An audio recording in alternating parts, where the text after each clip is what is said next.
Benaka gold ಕಂಪನಿಯ ವತಿಯಿಂದ ಪ್ರತಿ ವರ್ಷದಂತೆ ಈ ವರ್ಷ ಕೂಡ ಶ್ರೀರಾಮನವಮಿ ಹಬ್ಬದ ಅಂಗವಾಗಿ ಭಕ್ತಾದಿಗಳಿಗೆ ಪ್ರಸಾದ ವಿತರಣೆ ಕಾರ್ಯಕ್ರಮವನ್ನ ಹಮ್ಮಿಕೊಳ್ಳಲಾಗಿತ್ತು.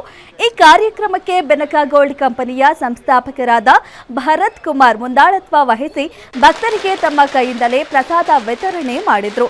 ನಗರದ ಬಸವನಗುಡಿಯ ನೆಟ್ಕಳಪ್ಪ ಸರ್ಕಲ್ ಹತ್ತಿರ ಇರುವ ಬೆನಕ ಗೋಲ್ಡ್ ಕಂಪನಿಯ ಮುಂಭಾಗ ಪ್ರಸಾದ ವಿತರಣೆ ಮಾಡಲಾಯಿತು.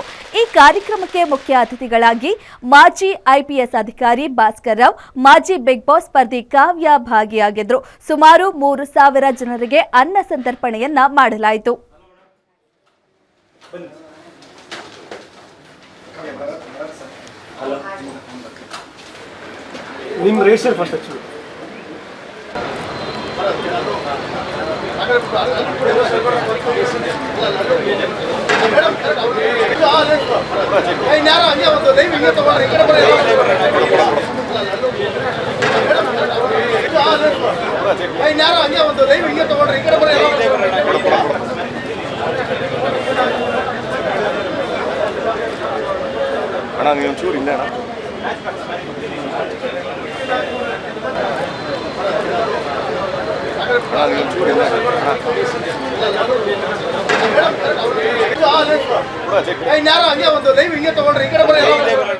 ಕರ್ನಾಟಕದ ಎಲ್ಲ ಸಮಸ್ತ ನಾಡಿನ ಜನತೆಗೆ ಮೊದಲನೇದಾಗಿ ಶ್ರೀರಾಮನವಮಿಯ ಶುಭಾಶಯಗಳು.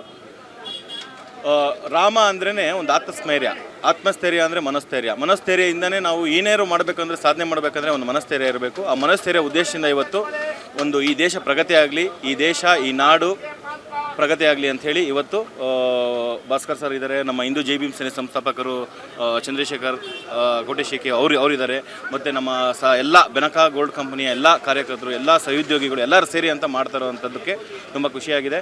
ಸಮಸ್ತ ಹಿಂದೂ ಸಮಾಜಕ್ಕೆ ಬಾಂಧವರಿಗೂ ಶ್ರೀರಾಮನವಮಿಯ ಶುಭಾಶಯಗಳು. ನೆಟ್ಕಲಪ್ಪ ಸರ್ಕಲ್ ಹತ್ರ ಬೆನಕ ಗೋಲ್ಡ್ ಮಾಲೀಕರಾದ ಶ್ರೀ ಭರತ್ ಕುಮಾರ್ ಅವರು ಹಾಗೂ ಅತ್ಯಂತ ಉತ್ಸಾಹಿ ಕ್ರಿಯಾಶೀಲರು ಹಿಂದೂಪರ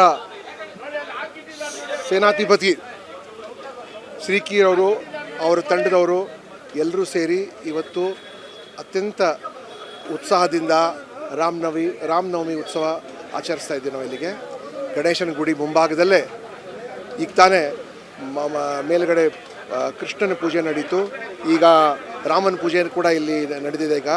ಮತ್ತು ಇದಾದ ನಂತರ ಪಾನಕ, ಮಜ್ಜಿಗೆ ಹಾಗೂ ಕೋಸಂಬರಿ ಮತ್ತು ಅನ್ನದಾನ ಇಷ್ಟು ಕಾರ್ಯಕ್ರಮ ಇಲ್ಲಿ ಅದ್ಧೂರಿಯಾಗಿ ನಡೀತಾ ಇದೆ. ಎಲ್ಲರೂ ತಾವೆಲ್ಲರೂ ನೆನೆಸ್ಕೋಬೋದು.